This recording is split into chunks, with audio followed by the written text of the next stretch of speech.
sur le terrain que la recherche, avec bien sûr les chambres, pour constituer toute une démarche et une dynamique autour de ce sujet. Donc le consortium d'acteurs associés à cette démarche SOS Protéines est large, de l'ordre de 70 partenaires. Quand je dis partenaire, la Chambre d'agriculture du Pays de la Loire, c'est un partenaire. Et ces travaux ont été initiés par les régions Bretagne et Pays de la Loire et ensuite cofinancés dans le cadre du partenariat européen pour l'innovation pour l'agriculture, l'EIP Agri, sur des fonds FEADER. Ce sont des fonds européens gérés par les régions et qui permettent d'avoir des démarches, non pas communes, mais avec des échanges entre différentes régions européennes sur les mêmes thématiques. Je vous ai parlé des SOS Protéines, ce plan d'action, qu'est-ce que c'est? En fait, il s'agit de 4 programmes qui sont complémentaires. Tous les programmes ont la même finalité que j'ai évoquée au départ, c'est-à-dire réduire la dépendance des élevages aux importations de protéines végétales. Donc, ces 4 programmes sont Progrès Live, le premier, qui va se focaliser sur la sécurisation des rendements en protéagineux grains. Dans la démarche de construction de ces programmes, on s'est rapproché des producteurs pour essayer d'évaluer où étaient les verrous, les plus grosses difficultés auxquelles la recherche pouvait tenter d'apporter des résultats. Donc, sur la partie protéagineux grains, trop grande variabilité des rendements constatés, donc essayer de développer des choses pour aider à générer des différences à ce sujet-là. Donc, quand je parle de protéagineux grains, il s'agit du pois, du lupin et de la févrole. L'autre programme qui a été développé porte, lui, sur les fourrages plus riches en protéines. Il s'appelle Forage Prod. Là, l'objectif est de produire des fourrages riches et d'aller dans ce programme de l'agronomie jusqu'à la valorisation en passant par la partie récolte-conservation. Donc on a essayé, à partir de différents fourrages, d'avoir toute cette continuité jusqu'aux rations et l'impact, l'intérêt de ces rations. Sur ces 2 premiers programmes, on était sur la production de nouvelles sources de protéines, nouvelles, ou en tout cas des sources plus denses en protéines. Le 3e projet, DY+, qui se dit DAI+, va chercher à optimiser l'utilisation de ces protéines. C'est-à-dire que l'animal, il a un ratio de conversion de la protéine ingérée en protéine corporelle qui n'est pas très bon. Et là, l'objectif serait plutôt d'améliorer ce ratio. Si ce ratio de conversion s'améliore, on a moins besoin de données pour le même résultat. Donc on sera sur 2 entrées sur ce projet que je détaillerai un petit peu moins. 2 entrées, une entrée par la conduite des animaux, comment ils vont être alimentés, quelle va être la fréquence, et une entrée plus sur le process apporté à ces protéines végétales. Est-ce que de l'extrusion, est-ce que le fait de faire germer des graines va permettre d'améliorer leur assimilation par l'animal? Et j'en viens au dernier projet qui s'appelle Terre Unique et qui est lui plus une approche de mise en perspective. C'est-à-dire qu'on va avoir travaillé différents leviers, différentes solutions à des échelles plutôt expérimentales. Ces solutions, si on les met en place sur une exploitation, qu'est-ce qu'elles vont donner? Parce que c'est bien de savoir qu'on va faire peut-être un point de plus de MAT ou un peu plus de rendement. Par contre, rapporté à la vie d'une exploitation, aux rotations qui peuvent être mises en place, quelle va être l'incidence en termes de temps de travail, en termes de résultats économiques sur l'exploitation et d'autonomie protéique, parce que c'est quand même le fil directeur de ces travaux.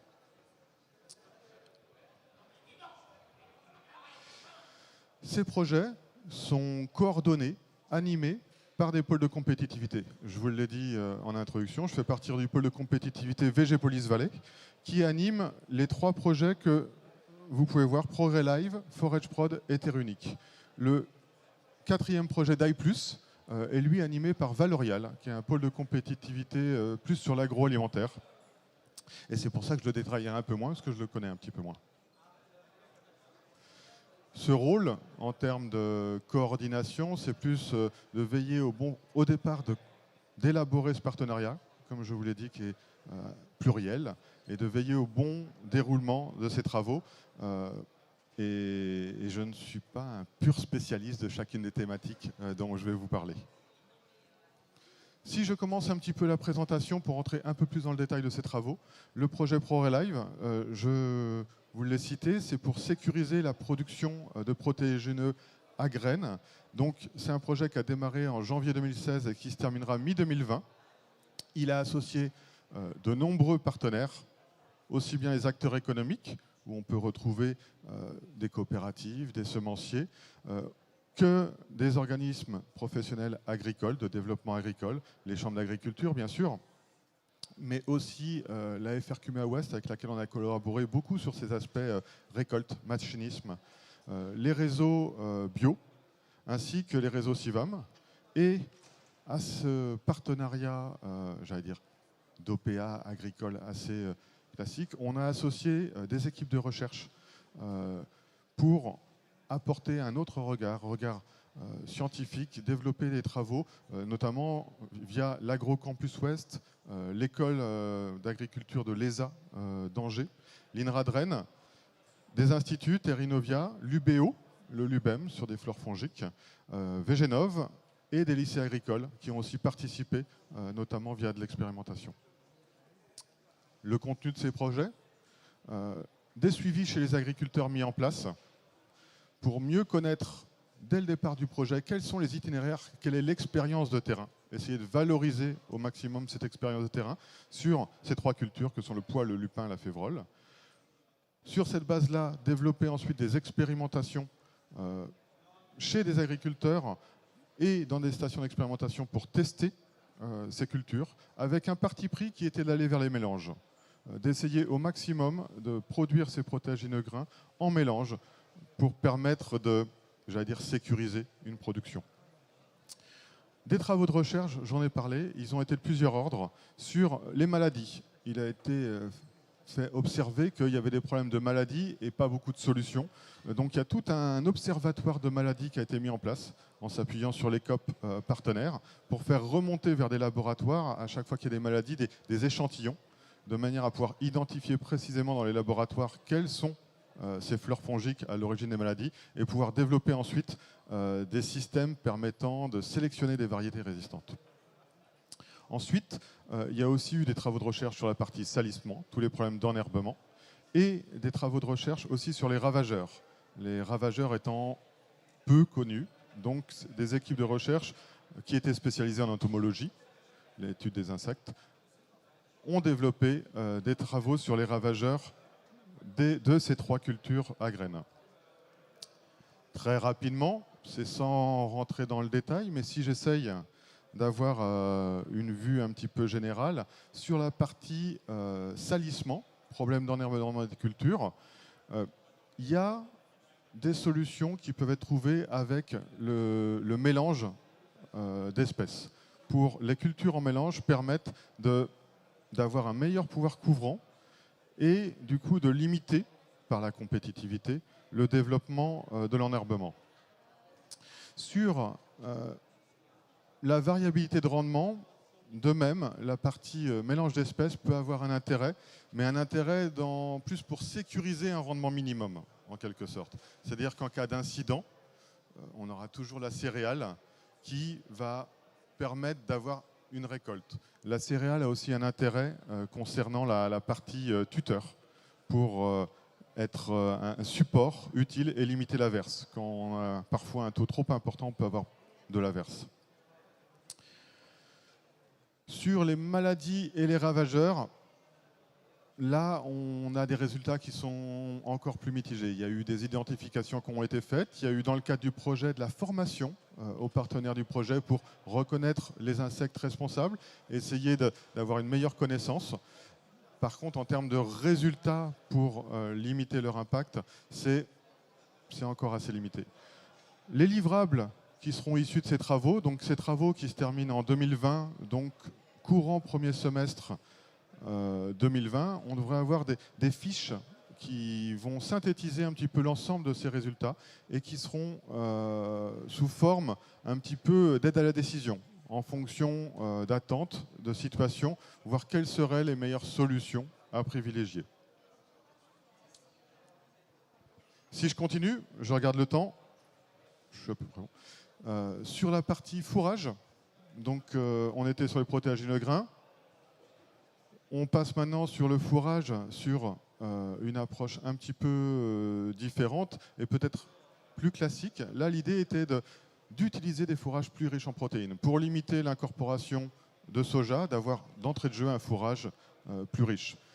Toujours une démarche multipartenaire. On retrouve des acteurs économiques, on retrouve des organismes professionnels agricoles mélangeant conventionnel et bio. On retrouve des instituts techniques, l'INRA, la recherche, qui est associée, pour conduire ces travaux qui, dans ce cas, ont porté principalement sur des mélanges encore, mélanges prairiaux, base d'herbe, mélange céréales protéagineux, MCPI, où on a testé une approche de récolte précoce. Des mélanges à base de luzerne. Là encore, c'était pour favoriser par le mélange une bonne implantation, limiter le besoin de désherbants, limitant le salissement par cette association. Et le dernier fourrage, là c'est peut-être pas le bon terme fourrage, mais le dernier axe qui a été travaillé, c'était sur la partie pâturage. Les deux premiers, ce sont des fourrages fauchés. Sur le dernier, on rentre sur une démarche de pâturage où là, l'objectif a été de prolonger la durée des prairies temporaires pour en réduire le coût global, essayer d'avoir des conduites du pâturage qui permettent de optimiser la productivité de ces prairies et de les faire durer le plus longtemps possible. Les grands résultats qu'on peut observer de ces travaux, donc on reprend un petit peu les trois fourrages que je vous ai cités, à savoir à base de luzerne, à base de mélange type métail ou prairio et la partie plus pâturage. Sur la luzerne, les travaux, ils ont permis de confirmer des références qu'on avait déjà, mais qui venaient parfois un petit peu plus de l'Est de la France, donc de les confirmer avec des valeurs de l'Ouest, d'observer par des suivis de terrain, on a toujours essayé de mélanger l'expérimentation et le suivi de terrain, d'observer par les suivis de terrain que même dans des conditions classiques, non pas expérimentales avec beaucoup de personnes pour le suivi, mais des conditions classiques, on est à des taux de MAT dans la luzerne de 19,5 en moyenne sur plusieurs fermes suivies, avec tous les aléas que des fermes peuvent rencontrer. Donc ce qui reste quand même un taux important. Des rendements avec leur variabilité, mais un taux et des rendements qui ont été confirmés. Il y a eu des travaux aussi sur toute la partie récolte conservation de ces luzernes, parce que plus le fourrage va être riche en MAT, plus il risque d'y avoir des effets de protéolyse et donc une perte de qualité durant la conservation. Donc, notamment en lien avec Arvalis, qui a piloté ces travaux sur la luzerne, des essais à la fois expérimentaux et de suivi en ferme ont été réalisés pour voir quelles étaient les meilleures solutions et les critères points de vigilance sur ces parties récoltes. En parallèle, la FRCUMA et Arvalis ont aussi travaillé pour voir quels étaient les meilleurs itinéraires de récolte, notamment pour une performance économique, j'aurais tendance à dire, de ces valorisations. Ce qui a permis de mettre en avant, comme c'est cité dans ce diaporama, l'intérêt d'un endainage pour réduire les coûts globaux de récolte, qui s'accompagne d'un taux de matière sèche minimum, car l'endainage a tendance parfois à ramener un peu de terre, qui pourrait être après contaminant, en quelque sorte, lors de la conservation. Donc, endainage plus un taux de matière sèche minimum pour limiter ensuite les altérations. Comme je vous l'avais dit, sur ce projet, la particularité, c'est qu'on a été de la production jusqu'à la valorisation. Donc, il y a eu aussi différentes formes de luzerne qui ont été testées sur des animaux, sous forme de bouchon, sous forme d'ensulage et sous forme d'enrubanage, pour voir un peu quelles étaient les formes les plus intéressantes. Je change de sujet et de fourrage, sur la partie métail, ce qui a été tenté à la fois sur les métails, donc mélange céréales protéagineux, et sur les mélanges prairiaux, c'est d'aller vers des récoltes plus précoces. Essayer plutôt qu'avoir plus de biomasse, d'avoir plus de qualité. Ça a fonctionné sur ces travaux. Sur la partie MCPI, mélange céréales protégées immature, ça a généré des résultats, mais surtout cette avancée de la récolte génère une faible biomasse. Donc on a un équilibre biomasse, quantité d'azote, en quelque sorte, densité azotée, qui est parfois difficiles sur les MCPI, qui sont en tous les cas une culture qui est plutôt adaptée aux zones chaudes, j'allais dire comme ici, plutôt qu'en Bretagne. C'est des travaux qui se sont réalisés à chaque fois sur les deux régions. Et quand il y a eu des essais faits en zone un peu froide et humide bretonne, ça ne marche pas très bien les MCPI là-bas. Par contre, sur tout ce qui est mélange prairiaux, la récolte plus précoce, en fait, au printemps d'ajouter une fauche, ça marche très bien. Ça permet de produire plus d'azote et sur le printemps d'avoir une meilleure qualité de fourrage. Cela a été testé jusqu'à la partie alimentation, où dans des élevages, on a comparé un ensilage d'herbe récolté classiquement avec un ensilage d'herbe où on a fait une fauche plus précoce et il y a eu une meilleure productivité derrière. Donc un intérêt économique. Et enfin, sur la partie prairie temporaire, là on est sur le projet, j'allais dire, qui est le peut-être encore le moins avancé parce que les travaux sont toujours en cours, où il y a eu à la fois un observatoire qui a été développé chez des éleveurs pour voir quelles étaient leurs pratiques et l'incidence de leurs pratiques en partant sur des prairies qui avaient 3-4 ans et en les suivant pendant 3-4 ans, de manière à voir un petit peu cette période de misère située souvent autour de 5 ans, comment elle survenait et qu'est-ce qui se passait après. Il y a eu aussi quelques expérimentations qui ont été développées sur des conduites du pâturage pour voir si ces conduites pouvaient améliorer la pérennité, non pas la pérennité, la durée de bonne productivité de ces prairies.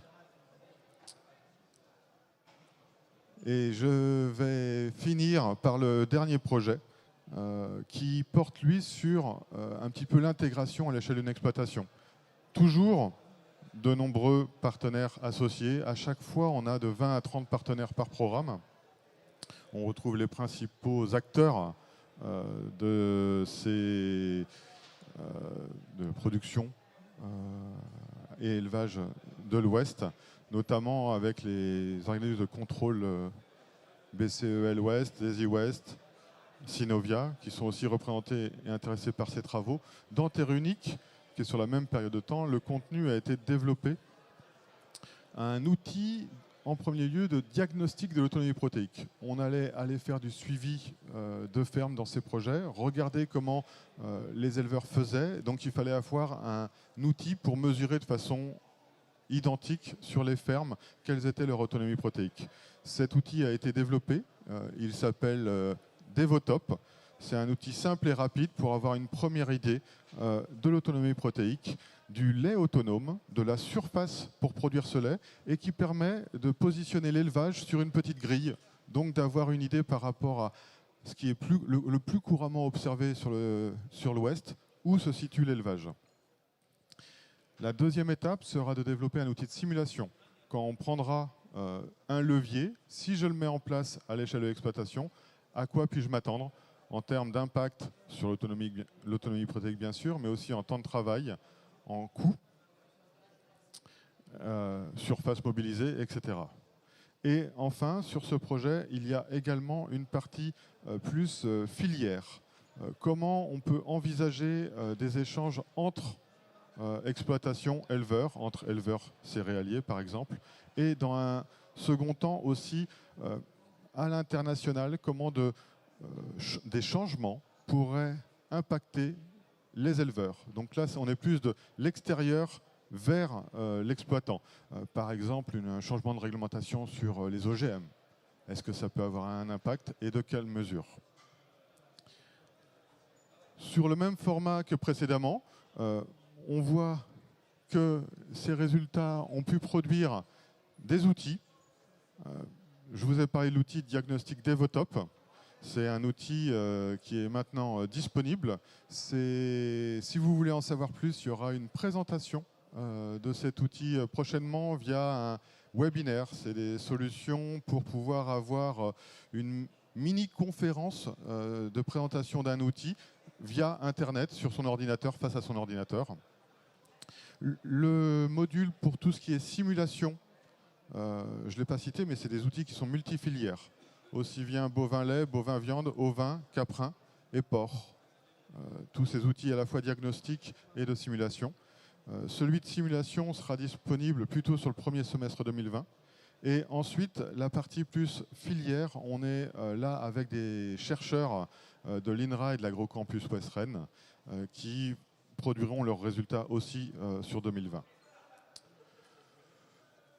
Voilà, j'espère que je reste toujours dans les temps. C'était pour vous donner un peu une présentation générale de ces travaux qui ont été conduits à l'échelle des deux régions Bretagne-Pays de la Loire. Une partie de ces travaux seront repris lors du fil rouge de ce salon Tech Élevage, notamment des travaux issus du projet Terre Unique, qui a valorisé les suivis qui ont été réalisés sur des fermes de Bretagne et Pays de la Loire pour créer un petit peu, j'allais dire, de la référence sur comment les personnes font, des fiches de synthèse. Donc ces références, elles pourront être présentées un petit peu dans les prochains jours à venir. Vous aurez demain des présentations sur comment les producteurs de lait ont fait demain matin pour être plus autonomes en protéines, suivi l'après-midi d'un témoignage d'un producteur de lait. Et jeudi, donc le dernier jour, une présentation plus sur comment les producteurs en bovin-viande ont fait, quels leviers ont-ils mobilisés pour être plus autonomes en protéines, suivi de résultats de travaux de la station des établières. Et cet après-midi, vous avez aussi le témoignage d'un éleveur en bovin-viande. Donc, pour aller plus loin, au-delà du salon Tech Élevage, il y a un colloque par projet qui est programmé. Vous pouvez en voir les dates à l'écran. C'est le colloque de fin qui présentera l'intégralité des résultats. Il y a, je vous l'ai cité tout à l'heure, une présentation de l'outil Devotop qui est prévue le 6 décembre. Ça se passe en fin de matinée et devant l'ordinateur, il y a juste à s'inscrire pour pouvoir accéder à ces présentations. Et l'inscription se fait sur le site de VG Police Valley. Et enfin, ça a été cité en introduction, mais il y a des tablettes qui sont proposées dans le cadre de ces animations, sur lesquelles vous pouvez retrouver certains documents, notamment des petits flyers de présentation des projets, ainsi que ces fiches de présentation des leviers mobilisés par les exploitants par filière. C'est-à-dire que pour les filières laitières, on va retrouver sur le terrain qu'est-ce qui a été observé comme solution mise en œuvre. Il y a eu beaucoup de travaux, donc c'est par filière et en plus par typologie d'exploitants. Plutôt des herbagers, plutôt des bio, plutôt des conventionnels sur un système à base de maïs. Et la même chose pour les filières bovin-viande, ovin, caprin. Ovin-caprin, on sera plus sur des témoignages. Et en filière porcine aussi. Donc ces documents sont accessibles via les tablettes et on m'a expliqué qu'ils pouvaient même être téléchargés. C'est-à-dire que vous pouvez vous les envoyer sur un email si vous le souhaitez. Voilà dans les grandes lignes ce que j'avais prévu de vous dire et de vous présenter sur ces projets SOS Protéines qui participeront un petit peu à ce fil rouge autonomie protéique à Tech Élevage.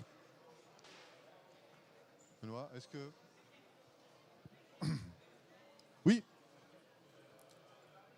Hop. Attends, excuse-moi.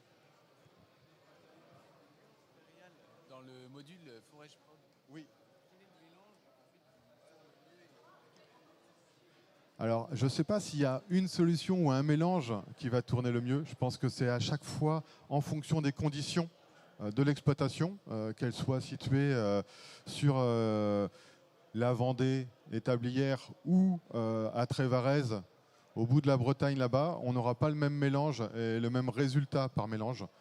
C'est vraiment un petit peu du cas par cas et il y a des outils par contre d'aide à la décision en fonction des conditions, j'allais dire un peu climatiques et type de sol qui peuvent être accessibles pour choisir le mélange à réaliser.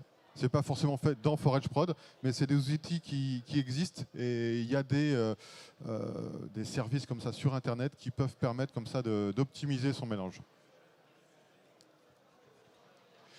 Je vous invite, si vous voulez, à déjà venir me voir ou même me demander pour être mis en relation, si vous le souhaitez, avec les acteurs, que ce soit instituts techniques, chercheurs, qui ont coordonné un petit peu ces travaux et qui pourront vous détailler les résultats ou à venir aux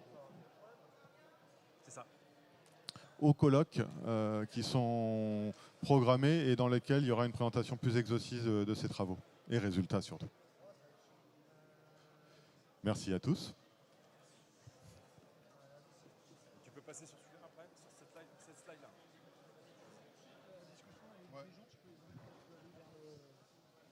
D'accord.